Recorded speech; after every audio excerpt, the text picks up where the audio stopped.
कोलकाता में अब 1 कट्ठा जमीन पर भी बिल्डिंग बनाया जा सकेगा। जी हां, आपने बिल्कुल सही सुना। छोटी जमीन पर कम से कम जगह छोड़नी पड़े, इसके लिए कोलकाता कॉरपोरेशन के बिल्डिंग कानून में बदलाव किया जा रहा है। मेयर फिरहाद हकीम के मुताबिक बिल्डिंग कानून में बदलाव के लिए हम लोगों ने कुछ प्रपोजल राज्य सरकार को भेजा था, लेकिन राज्य सरकार की हाई पावर कमेटी ने केएमसी को उसमें कुछ सुधार करने को कहा था, जिसमें अब सुधार कर लिया गया है। बता दें कि कोलकाता में 1-1.5 कट्ठा के प्लॉट पर बिल्डिंग बनाना बेहद मुश्किल है, क्योंकि बिल्डिंग रूल्स के मुताबिक इतनी जगह छोड़नी पड़ती है कि बिल्डिंग बनाने के लिए नाम मात्र की जगह ही बचती है। इसलिए लोग छोटी जगहों पर इलीगल कंस्ट्रक्शन करते हैं ताकि जगह छोड़नी ना पड़े। लेकिन अब ऐसा नहीं होगा। कोलकाता में अब 1-1.5 कट्ठा जैसी छोटी जमीन पर भी बिल्डिंग बनाया जा सकेगा। इसके लिए कोलकाता कॉरपोरेशन के बिल्डिंग कानून में कुछ बदलाव किया जाएगा। आमतौर पर बिल्डिंग बनाने के दौरान सामने में 4 फीट और बिल्डिंग के पिछले हिस्से में 6 फीट जमीन छोड़नी पड़ती है, लेकिन छोटे प्लॉट में इतनी जगह छोड़ने में दिक्कत होती है।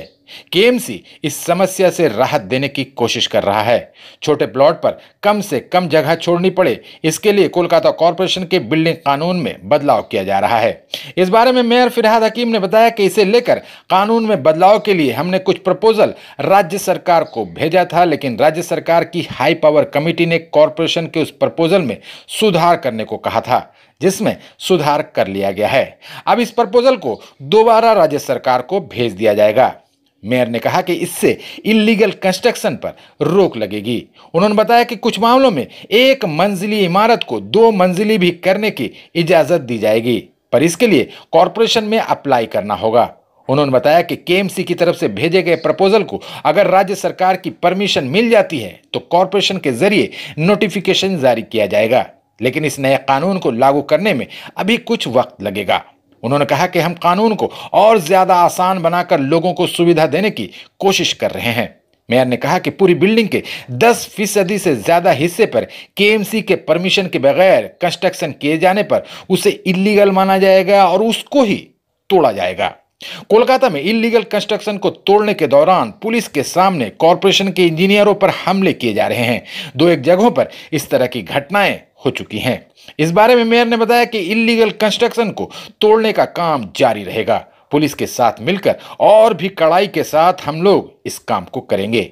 वहीं इंजीनियरों पर होने वाले हमले के खिलाफ मेयर खुद कोलकाता पुलिस कमिश्नर को पत्र लिखेंगे ताकि दोबारा इस तरह की घटना ना हो। ছোট জমির ক্ষেত্রে না আমরা দিয়েছি, ছোট জমির ক্ষেত্রেও যদি 4 ফুট গলি হয় তাহলে একতলা বাড়ি হবে। তাহলে লোকে কি করবে, একতলার প্ল্যানটা নেবে, দোতলাটা ইলিগাল করে দেবে। হ্যাঁ, সেই জন্য আমরা ওইখানটা যাতে রিল্যাক্স করা যায় সেইটা গভর্নমেন্টের কাছে চেয়েছি, কিন্তু তার যদি ফায়ার ফাইটিং হয় বা অন্যান্য এমার্জেন্সি হয় সেটাও যাতে দেখা যায়, সেই জন্য খুব বড় বাড়ি করে দিলাম, সে ফায়ার নিল না বা ওখান দিয়ে এত ভেঙে পড়লো বাড়ি, সেরকম না। আমি বলছি যে এটা যা বাস্তব সেই অনুযায়ী আমরা একটা রেকমেন্ডেশন করেছি। না, আমি একটা এখন কি আছে, এখন কোনো আইনের মধ্যে কোনো ইয়ে নেই। আমি এসে যা দেখলাম যে এর আগে অনেক বড় হয়েছে, পুরো 5000 স্কোয়ার ফিট রেগুলাইজ হয়ে গেছে আর 200 স্কোয়ার ফিট ভাঙা হয়ে গেছে। যে 5000 স্কোয়ার ফিট করলো তারটা রেগুলাইজ হয়ে গেল, যে 200 স্কোয়ার ফিট করলো তারটা ভাঙা হয়ে গেল। কারণ বিল্ডিং রুলস এর মধ্যে আমাদের যে হিয়ারিং অফিসার তার কাছে কোনো বাঁধন নেই। তিনি মনে করলেন একজন না আমার লাগবে, আমার ছেলের বিয়ে দিতে সেই জন্য করেছে 5000 স্কোয়ার ফিট দিয়ে দিল।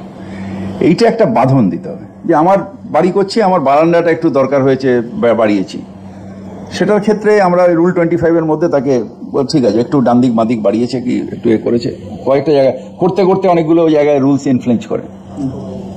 হ্যাঁ, রাস্তা ওয়াইডিং এর ক্ষেত্রে ধরুন আমার বাড়ির সামনে কিছুটা জায়গায় ছেড়ে দিলাম, ছেড়ে দিয়ে আমি একটু ওপরটা করলাম, তাহলে বাড়ির সামনে এটা চড়া হচ্ছে। এবার লোক বলে তো আগে চড়া হয়নি, এটা চড়া করে লাভ কি? আরে এ আজকে করেছে, কালকে ও করবে, পরশু করবে, তাই যদি আমার সামনেটা চড়া হয়ে যায় সবটা আস্তে আস্তে, তাহলে তো রাস্তাটাই আমার চড়া হয়ে গেল। এই কিছু কিছু রুলস আমরা ইয়ে করেছি, চেঞ্জ করেছি, মানে পাঠিয়েছি। এখন গভর্নমেন্ট অ্যাপ্রুভ দিলে তারপর আপনারাও দেখতে পাবেন, এটা নোটিফিকেশন টাঙাতে হবে। না, এখন আমরা আরেকটা এটা ছাড়াও একটা বিল্ডিং রুলস, একটা বিল্ডিং আইনে চেঞ্জ করছি। সেটা হচ্ছে যে যারা হিয়ারিং অফিসার তারা তো তাদের কাছে বাঁধন নেই, এখন একটা বাঁধন করে দেবে আইনের মধ্যেই যে টোটাল কনস্ট্রাক্টেড এরিয়ার 10% বেশি আমার বেআইনি হলে সেটা ভেঙে দাও। একটা পুরো ফ্লোর স্যাংশন হয়ে গেল, আর ব্যালকনিটাকে ভেঙে দিল। না না, সেটাই তো, তোমার একটা ব্যালকনি একটু ভুল করে বাড়িয়েছো 4 ফুট, সেটা ভেঙে দিল। আর একটা অনেকগুলো অন্য কেসে, এই কেসে না, অন্য কেসে পুরো একটা ফ্লোর স্যাংশন দিয়ে দিল। এগুলো আজকে না, মানে এগুলো পুরনো রুলস অনুযায়ী হচ্ছে, সেগুলোতে আমরা বাঁধন দিয়ে দেবো, হিয়ারিং অফিসারও এটা না দিতে পারে, কমবে। কিন্তু আমাকে তার জন্য ফেসিলিটেশন করতে হবে, আমাকে তার জন্য তাদের সাহায্য করতে হবে। আমি শুধু গায়ের জোর করলে হবে না। একটা হচ্ছে 15 দিনের স্যাংশন দিতে হবে। আমি আরেকটা আপনাদের মাধ্যমে বলতে চাই, কলোনি এলাকা এবং অ্যাডেড এলাকা যেখানে বেআইনি হয় বেশি, আপনারা বেআইনি না করে প্ল্যানটা জমা দিন। 15 দিনের মধ্যে, সেটা বিএলআর এর পারমিশন হোক, ঠিকার পারমিশন হোক, 15 দিনের মধ্যে আমরা দেব। যদি 15 দিনটা 1 মাস হয়ে যায়, সোজাসুজি মায়ারের সাথে দেখা করুন। সেক্ষেত্রে আমি বিএলআর কে ডাকবো, দরকার হলে ঠিকা কন্ট্রোলার এখানেই এখন সব অফিস করে দিয়েছে, বিএলআর অফিস এখানে করে, তাকেও ডাকবো যে কারণটা কি। কিছু কিছু জায়গায় সমাধান হয় না আপনাদের, সেটা হচ্ছে ধরুন একটা বাড়ি, তখন গার্ডেন রিচের একটা বড় জমি, সেই জমিটা ঠাকুরদাদার ছিল। ঠাকুরদাদার পরে বাবারা ওটাকে 5টা ভাগ করলো, বাবাদের 5টা ভাগের পরে আবার তার যে ছেলেরা হলো তারা আবার ওটাকে এক একটা ভাগকে আবার 5টা করে ভাগ করলো, তো টুকরো টুকরো টুকরো হয়ে গেল। এবার সেই কিছু রেকর্ড ওখান থেকে আর সেই সময় 85 আর এখানে আসেনি, মিউটেশন রেকর্ড কার কিছু আসেনি। সেই সময় হয়তো কারো কাছে একটা ছোট কাজ কাগজে জমা দিয়েছিলাম, তো সে কিন্তু ওখানে বসে আছে, কিন্তু তার কোনো আইনত কোনো বৈধতা নেই। তো সেক্ষেত্রে সে যখন ওখানে রয়েছে, তাকে বাড়ি বানাতে হবে, ছেলের বিয়ে মেয়ের বিয়ে বা বংশ বাড়ছে, তাকে ভার্টিক্যাল এক্সপেনশন করতে হবে, ভেঙে ভেঙে তো ওইটুকুনি জায়গা পেয়েছে।